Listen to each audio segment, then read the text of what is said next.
ॐ विश्वम्भरी अखिलविश्वतनीजनेता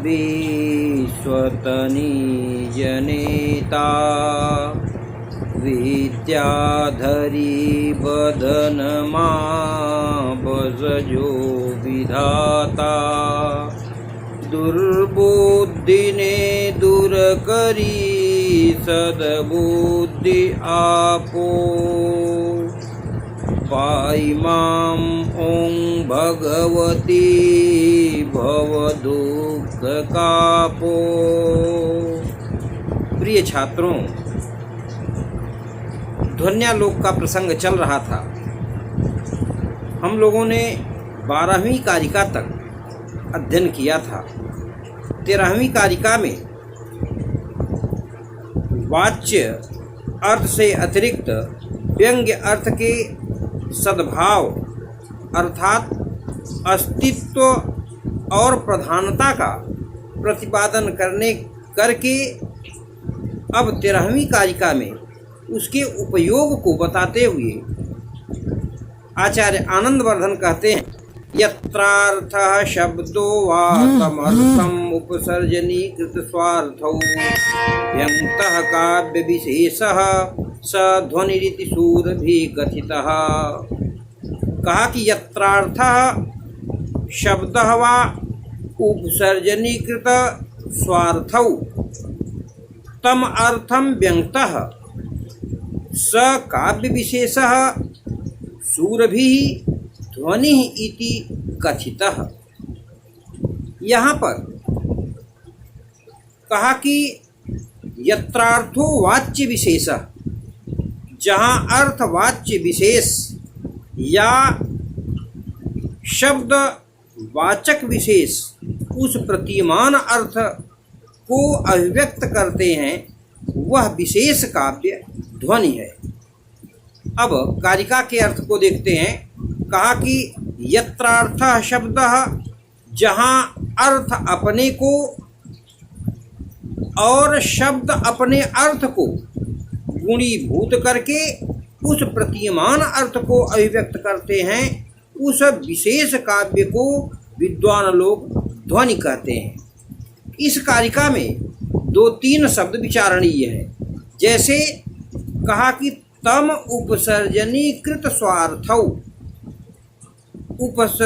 उपसर्जनीयकृतः स्वः स्वार्थश्च याभ्याम तौ, जिन्होंने कि अपने को और अपने अर्थ को गुणीभूत कर लिया है, अप्रधान बना दिया है। भाव यह है इसका कि अर्थ अपने स्वयं को गुणीभूत करता है और शब्द अपने अर्थ को गुणीभूत करता है।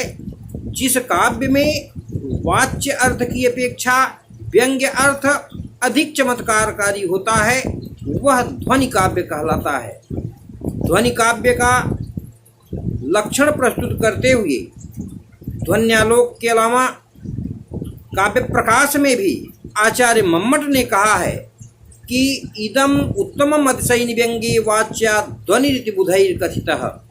काव्य में जब वाच्य अर्थ की अपेक्षा व्यंग्य अर्थ अधिक चमत्कार युक्त होता है तो उसे उत्तम काव्य कहा जाता है, तथा विद्वानों द्वारा यह ध्वनि काव्य कहा गया है।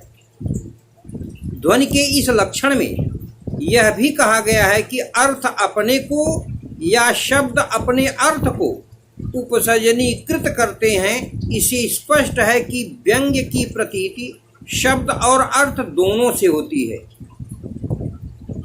लक्षणामूल ध्वनि या अविवक्षित वाच्य में मुख्य रूप से शब्द के द्वारा व्यंग्य की प्रतीति होती है। अभिधामूला ध्वनि या विवक्षितान्य परवाच्य में मुख्य रूप से अर्थ द्वारा व्यंग्य की प्रतीति होती है। शब्द और अर्थ से ध्वनि की प्रतीति होती है। इस दृश्य से ध्वनि को शब्द शक्तिमूल और अर्थ शक्तिमूल इन दो वर्गों में विभक्त कर सकते हैं। प्रिय छात्रों, कौन सी ध्वनि शब्द शक्ति मूल है और कौन सी अर्थ शक्ति मूल है, इसका निश्चय अन्वय व्यतिरेक से किया जा सकता है। यदि किसी विशेष शब्द को हटा देने से व्यंग्य अर्थ की प्रतीति न हो तो वह शब्द मूल ध्वनि है अथवा अर्थ मूल ध्वनि है। दूसरा शब्द है व्यंग्यतः। व्यंग्यतः में द्विवचन का प्रयोग किया गया है। इस पर आपत्ति यह की जाती है कि यदि शब्द या अर्थ दोनों में से कोई एक ही व्यंग्य अर्थ का व्यंजक है, जैसे कि कारिका में वा पद से प्रकट है, तो यहाँ द्विवचन का प्रयोग क्यों किया गया? व्यनक्ति इस प्रकार एक वचन ही होना चाहिए था। तो यहाँ इस द्विवचन के द्वारा ध्वनिकार यह कहना चाहते हैं कि यद्यपि शब्द से या अर्थ से व्यंग्य अर्थ की अभिव्यक्ति होती है, तथापि शब्द को व्यंग्य अर्थ की अभिव्यंजना के लिए अर्थ की तथा अर्थ को व्यंग्य अर्थ की अभिव्यंजना के लिए शब्द की सहकारी रूप से अपेक्षा होती है। तो छात्रों, यहाँ द्विवचन का प्रयोग इसीलिए किया गया है। इस तथ्य को साहित्य दर्पणकार ने भी कहा है कि शब्दबोध्यो व्यनक्त्यर्थः शब्दोप्यर्थान्तराश्रयः एकस्य व्यंजकत्वे तदन्यस्य सहकारिता। आचार्य मम्मट ने भी काव्य प्रकाश में अर्थ के व्यंजकत्व में शब्द की तथा शब्द के व्यंजकत्व में अर्थ की सहकारिता को स्वीकार करते हैं। दूसरा जो विचारणीय शब्द है स काव्य विशेष।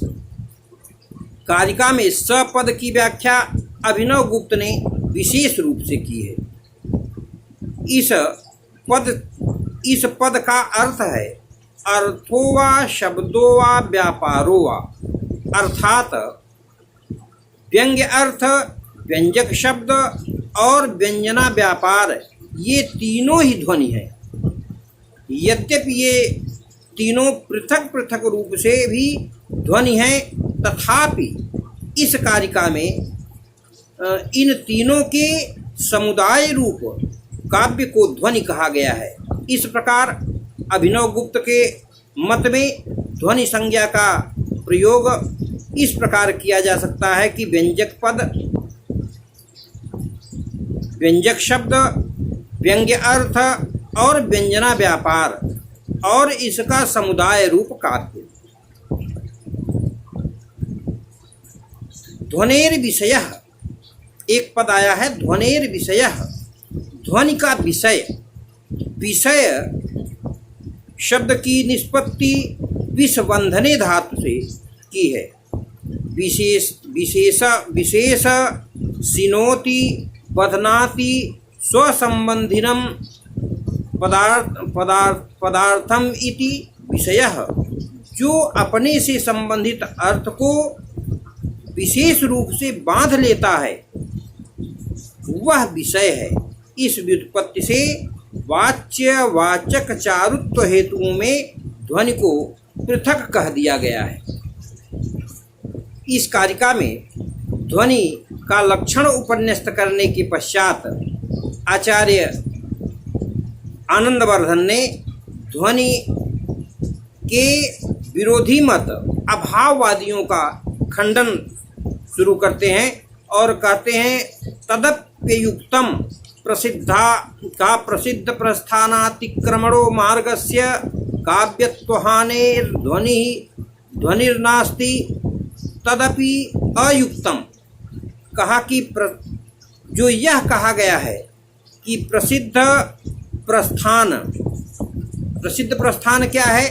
प्राचीन प्रसिद्ध शब्दार्थ शरीरम काव्यम वाला मार्ग, जो अतिक्रमण करने वाले मार्ग काव्यत्व की हानि होती है, इसलिए ध्वनि नहीं है, यह कहते हैं, उनका यह कहना ठीक नहीं, क्योंकि यह ध्वनि का मार्ग केवल लक्षण करने वालों के लिए प्रसिद्ध नहीं है, अपितु लक्ष्य ध्वनि काव्य की परीक्षा करने पर यह सिद्ध होता है कि वह ध्वनि सहृदयों को आह्लादित करने वाला काव्य का सारभूत तत्व है। इससे भिन्न काव्य जो कि ध्वनि से रहित है केवल चित्र काव्य ही हैं। और चित्र काव्य के अतिरिक्त चित्र काव्य का लक्षण उन्होंने आचार्य आनंदवर्धन ने आगे बताया है। अब दूसरे मत का खंडन करते हुए उन्होंने कहा, अभाववादियों के दूसरे मत का खंडन कर रहे हैं कि कामनीय कमनति वर्तमानस्य तस्योक्तालंकारादि प्रकारैः ध्वनेर अंतर्भावः इति तदपि असमीचीनम। कहा कि कमनीयता का अतिक्रमण न करने वाले उस ध्वनि को पहले कहे गए अलंकार आदि के प्रकारों से ही अंतर्भाव हो सकता है, यह कहना भी ठीक नहीं है, क्योंकि अलंकार आदि का मार्ग केवल वाचक के आश्रय से होता है और ध्वनि की स्थिति व्यंग्य और व्यंजक के आश्रय से होती है। तो उस मार्ग में ध्वनि का अंतर्भाव कैसे हो सकता है? इसके विपरीत वाच्य और वाचक के चारुत्व के हेतु अलंकार तो उस ध्वनि के अंगभूत हैं तथा वह ध्वनि अंगी रूप है। इस तथ्य को हम आगे प्रकाशित करेंगे, ऐसा उन्होंने कहा है। इस संबंध में यह परिकर श्लोक है कि व्यंग्य व्यंजक संबंध निबंधनतया ध्वनेः वाच्यवाचक चारुत्व हेत्वन्तः पातिता कुतः। ध्वनि का निबंधन व्यंग्य व्यंजक भाव के संबंध से होने के कारण उसका अंतर्भाव वाच्य और वाचक के चारुत्व के हेतु अलंकार आदियों में कैसे हो सकता है? प्रिय छात्रों, अभाववादियों के पहले दो मतों का खंडन करने के पश्चात आचार्य आनंदवर्धन अब तीसरे मत का, जो कि ध्वनि का समावेश अलंकार आदि में करते हैं, उसका खंडन कर रहे हैं। कहे कि उपमा और अनुप्रास आदि अलंकार सदा वाच्य और वाचक को ही अलंकृत करते हैं, अर्थात उनके आश्रय से रहते हैं, परंतु ध्वनि की स्थिति वाच्यवाचक के आश्रय से न होकर व्यंग्य और व्यंजक के आश्रय से रहती है। व्यंग्य अर्थ की अभिव्यक्ति सदा व्यंजना व्यापार द्वारा होती है, इसलिए ध्वनि का अंतर्भाव अलंकारों में किसी भी प्रकार से नहीं हो सकता है। ध्वनि काव्य में ध्वनि सदा अंगी रूप आत्म तत्व के रूप में प्रधान भूत होती है तथा उपमा एवं अनुप्रास आदि अलंकार वाच्य एवं वाचक को अलंकृत करके ध्वनि के अंग रूप में रहते हैं। अतः ध्वनि का अंतर्भाव अलंकारों में कैसे हो सकता है, अर्थात नहीं हो सकता है। ध्वनि का अंतर्भाव अलंकारों में किस प्रकार नहीं हो सकता है, इस चीज़ को हम आपको अगली कक्षा में बताएंगे।